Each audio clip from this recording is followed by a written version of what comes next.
You know, the law of non-resistance is a law that 9 out of 10 people violate.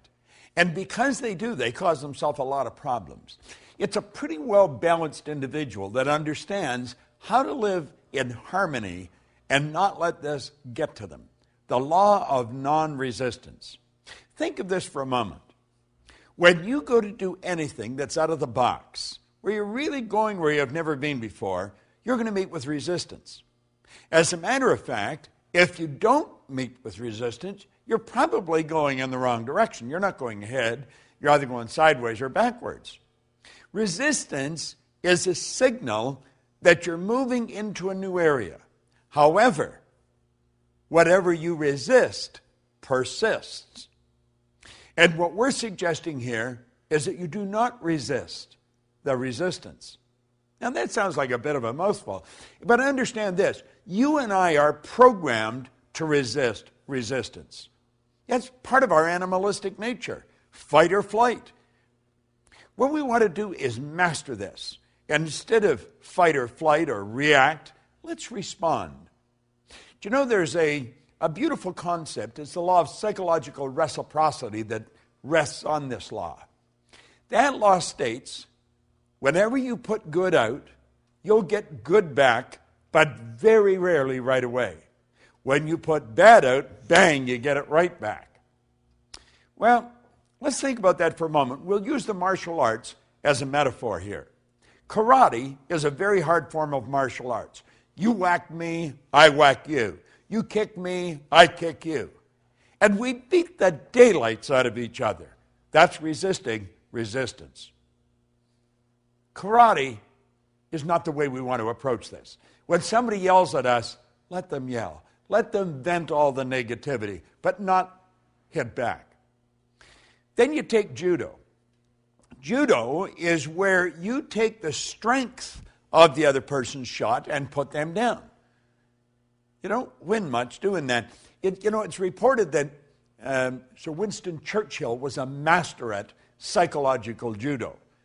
One time, Bessie Braddock, who had been a member of Parliament for Liverpool, said, "Sir Winston, you're drunk and disgusting." He said, "Yes, madam, I am." And he said, "And you're ignorant. You're ugly." But he said, "Tomorrow morning, I'm going to be sober." You see, what did he do? He win the battle and lose the war. Lady Esther one time said to him, "Sir Winston, if I was your wife, I'd put arsenic in your coffee." He said, "Madam, if I was your husband, I would drink it." Resisted, he loses. George Bernard Shaw apparently had sent Sir Winston an invitation to Pygmalion when it came out in London. That we probably know better as My Fair Lady today. And on the invitation he put a written note, "Bring a friend if you have one." Sir Winston sent him a note back and saying that he was sorry he was tied up opening night, but he said, "If the play's still running the second night, I'd be glad to come and see it." Now, you see, psychological judo, you put the person down with the strength of their shot. You win the battle, but you lose the war. Now, there's another way to do it, the non-resistant way. It's called aikido. That's where you take a shot at me, I duck and let it keep on going. I take it and I duck and keep. You kick, I duck and keep on, let it keep on going. I do not let you touch me. I don't fight back.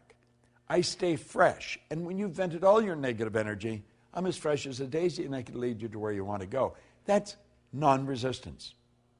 See, there's a law of non-resistance. Whatever you resist persists. So the next time you meet with resistance, rather than fight back, just let it go.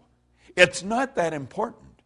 And if you can get this law down pat, I guarantee you're going to have a good trip all the way to the top. Because you see, it's whenever we get out of the box, when we're moving ahead. I'm working on a new project. In fact, I've been working on it for a year. I have met with enormous amount of resistance. I just let it go. I just let it go. And I know when there's a lot of resistance on a program that I'm involved in, I'm on the right track.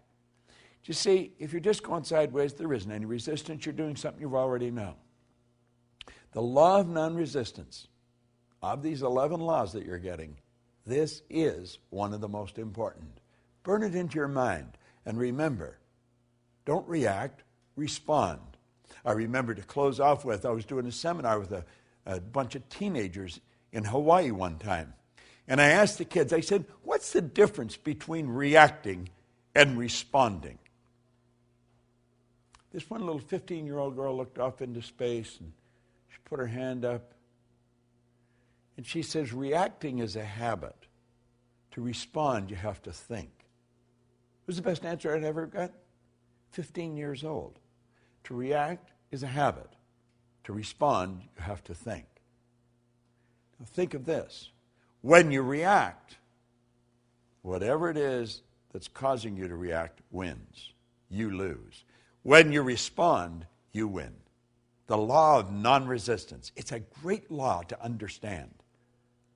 Use it, and you'll win. This is Bob Proctor, and thank you.